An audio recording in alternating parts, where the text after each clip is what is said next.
दोस्तों, मैं हूं साइकोलॉजिस्ट डॉक्टर प्रशांत भिमानी। रेडियो सिटी 91.1 एफएम पर मेरे शो मन का रेडियो में आपका स्वागत है। मैं तुम्हारे लिए कुछ भी कर सकता हूँ, कुछ भी। तुम बस एक इशारा कर दो, हंसते हंसते अपनी जान तक दे दूंगा। तुम अगर मेरी ना हुई तो किसी की होने भी नहीं दूंगा। क्या इस तरह प्यार में पागल बनने से प्रेमी को पाया जा सकता है? दोस्तों, वैलेंटाइन वीक चल रहा है। लोग कहते हैं प्यार में इंसान कुछ भी कर सकता है। क्या है इसके पीछे की साइकोलॉजी? आइए बात करते हैं। डॉक्टर साहब, मेरा बेटा शान कॉलेज में पढ़ता है। मैं कल चौंक गई जब मैंने शान के कपड़ों पर खून के दाग देखे। शान के कपड़े वॉशिंग मशीन में डालने वाली थी कि उसकी फुल स्लीव की शर्ट पर खून के धब्बे दिखाई पड़े। मैंने जब शान से पूछा तो उसने कोई जवाब नहीं दिया। मैंने उसके हाथ चेक किए तो हाथ पर ब्लेड से बने हुए कई निशान थे। उनमें से कुछ पुराने निशान थे। जब मैंने सफाई मांगी तो शान ने रौब से कहा कि संजना को खून से लव लेटर लिखने के लिए ये सब उसी ने किया है। शान वहीं बैठा था और सारी बातें सुन रहा था। अपनी मम्मी की बात को काटकर वो तुरंत बीच में बोल पड़ा। हाँ, मैंने ही किया है। संजना के लिए किया है। संजना मेरे इमोशंस को समझ ही नहीं पा रही। मैं उसके बगैर नहीं जी पाऊंगा। वो मेरे प्यार को सीरियसली नहीं ले रही। मैंने कॉलेज का पूरा सेमेस्टर उसके पीछे बर्बाद किया है। अब वो दूसरे लड़के को ज्यादा इंपॉर्टेंस देने लगी है। I can't stand bloody male friends of her। वो सिर्फ मेरी है, सिर्फ मेरे ही साथ बात करनी है और किसी के साथ नहीं। शान और संजना के परिवार फैमिली फ्रेंड्स होने के नाते एक दूसरे को जानते थे और संजना के पेरेंट्स बाहर वेटिंग रूम में ही बैठे थे। उन्हें भी संजना के लिए जरूरी बात करनी थी।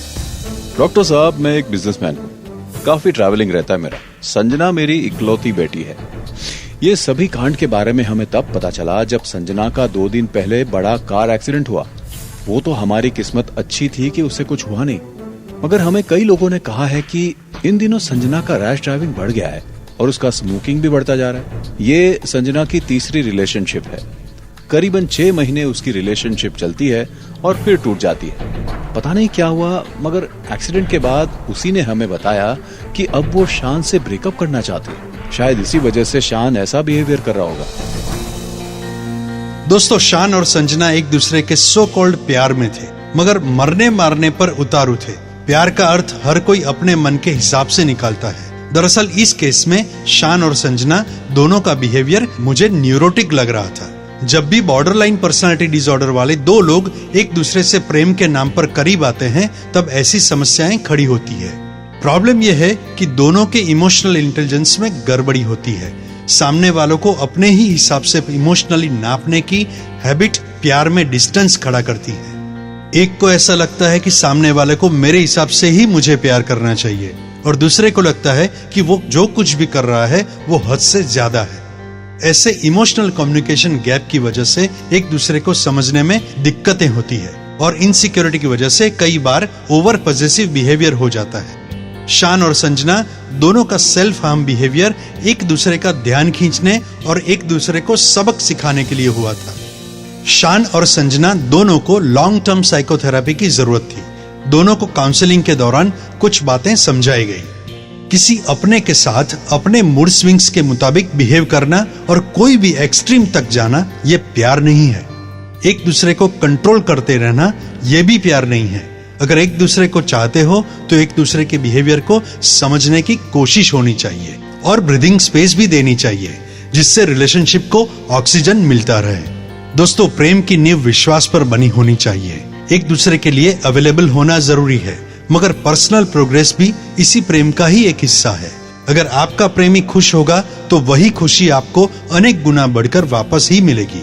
अपने प्रेमी के इंडिविजुअल डेवलपमेंट में अगर आप इंटरेस्ट रखते हैं तो उसके अंदर भी सेल्फ कॉन्फिडेंस और सिक्योरिटी की भावना बढ़ेगी। प्रेम में 2 लोग एक दूसरे की स्ट्रेंथ बनते हैं, वीकनेस नहीं। शान और संजना दोनों एक दूसरे को चाहते जरूर थे, मगर ये पता नहीं था कि किस तरह ये चाहत एक्सप्रेस करनी चाहिए। एक दूसरे को इमोशनल ब्लैकमेल करने से भी प्यार नहीं बढ़ता, बल्कि रिश्ता बिगड़ने लगता है। याद रखिए, लव में लिबरेशन होता है, सफोकेशन नहीं। तो दोस्तों, रेडियो सिटी 91.1 एफएम पर मैं साइकोलॉजिस्ट डॉक्टर प्रशांत भिमानी आपको मिलूंगा नेक्स्ट टाइम। कुछ ऐसे ही इंटरेस्टिंग किस्से और उसके साइकोलॉजिकल सॉल्यूशंस के साथ। तब तक मेरे सभी एपिसोड सुनने के लिए YouTube पर सर्च करें डॉक्टर प्रशांत भिमानी मन का रेडियो, और एपिसोड के कमेंट सेक्शन में जाकर आपके रिस्पॉन्स या कोई भी सवाल मुझे पूछें। So be happy and keep smiling.